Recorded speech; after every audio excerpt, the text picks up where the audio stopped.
വാസുദേവ വന്ദനം നാഥ, പൊൻപുലരിയിൽ വന്ദനം നാഥ, പൊൻപുലരിയിൽ വന്ദനം. തേജസ്വരും നിൻ മുഖം കാൺമാൻ, ഏഴകൾ കേകിയതാൽ വന്ദനം. കേൾപ്പിക്കുന്നിൽ നിൻ ഇമ്പമൊഴി, ശ്രേഷ്ഠമാം തവ സ്വർഗീയനാദം.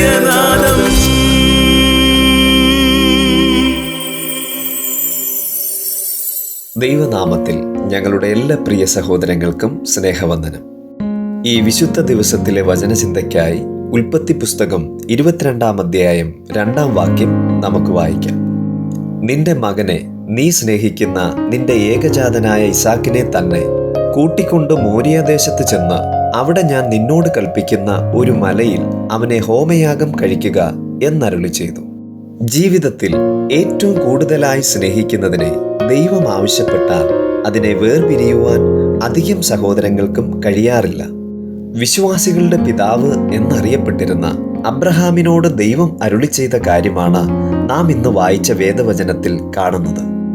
ദൈവത്തിന്റെ വാക്കനുസരിച്ച് 75-ാമത്തെ വയസ്സിൽ പിതൃഭവനത്തെയും ചാർച്ചക്കാരെയും വിട്ട് ഇറങ്ങിത്തിരിച്ച് 25 കൊല്ലം ദൈവത്തിന്റെ വാഗ്ദത്തം വിശ്വസിച്ച് കാത്തിരുന്ന് കിട്ടിയ തൻ്റെ ഏകജാതനായ മകനെയാണ് മോരിയാദേശത്ത് കൊണ്ടുപോയി ഹോമയാഗം കഴിക്കുവാൻ ദൈവം കൽപ്പിക്കുന്നത്.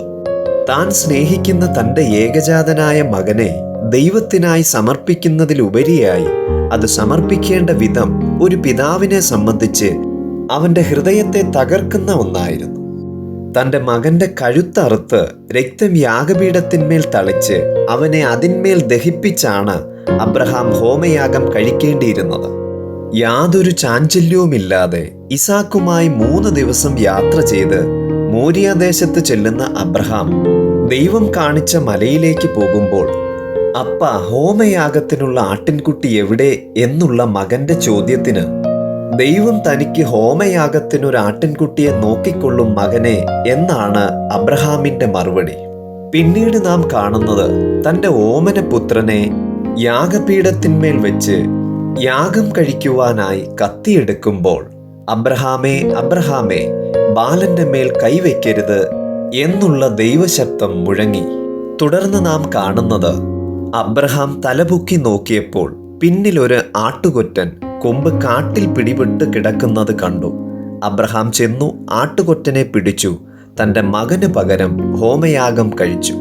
പ്രിയപ്പെട്ടവരെ, ഇവിടെ നാം കാണുന്നത് അനുസരണത്തിലൂടെ അബ്രഹാം ദൈവസന്നിധിയിൽ തനിക്കുള്ള വിശ്വസ്തതയും വിശ്വാസവും തെളിയിക്കുന്നതാണ്.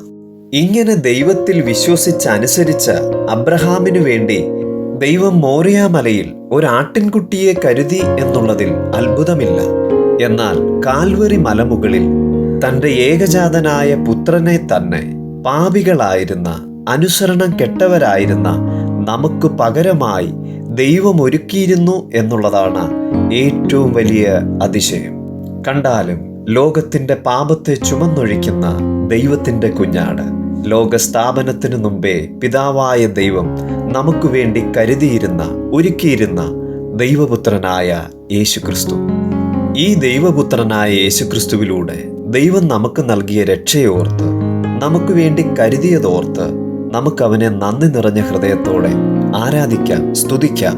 അവൻ്റെ നാമം മാത്രം മഹത്വപ്പെടട്ടെ. സ്വർഗീയ പിതാവേ, ഞങ്ങൾ അങ്ങയ്ക്ക് നന്ദി പറയുന്നു. പരമപാപികളായിരുന്ന ഞങ്ങൾക്ക് വേണ്ടി അങ്ങയുടെ ഏകജാതനായ പുത്രനെ ലോകസ്ഥാപനത്തിനു മുമ്പേ ഞങ്ങൾക്ക് വേണ്ടി അങ്ങ് ഒരുക്കിയതിനാൽ നന്ദി. കാൽവറി മലമുകളിൽ ഞങ്ങൾക്ക് പകരമായി യേശുക്രിസ്തുവിനെ ഒരു അകൃത്യയാഗമാക്കി തീർത്തല്ലോ. പുത്രനായ യേശുക്രിസ്തുവിലൂടെ ഞങ്ങൾക്ക് ലഭിച്ച രക്ഷയ്ക്കായി, വീണ്ടെടുപ്പിനായി, പാപമോചനത്തിനായി ഞങ്ങൾ നന്ദി പറയുന്നു. ഇന്ന് ദൈവമക്കൾ എന്ന പദവിയോടെ നന്ദി നിറഞ്ഞ ഹൃദയത്തോടെ വലിയവനായ ദൈവത്തെ ഞങ്ങൾ ആരാധിക്കുന്നു, സ്തുതിക്കുന്നു. സകല ബഹുമാനവും അങ്ങയുടെ തൃപ്പാദത്തിൽ വയ്ക്കുന്നു. യേശുക്രിസ്തു മുഖാന്തരം സ്വീകരിക്കണമേ സ്വർഗീയ പിതാവേ. ആമേൻ. ഇപ്പോൾ നിങ്ങൾ കേട്ടുകൊണ്ടിരിക്കുന്നത് സ്വർഗീയ നാദം.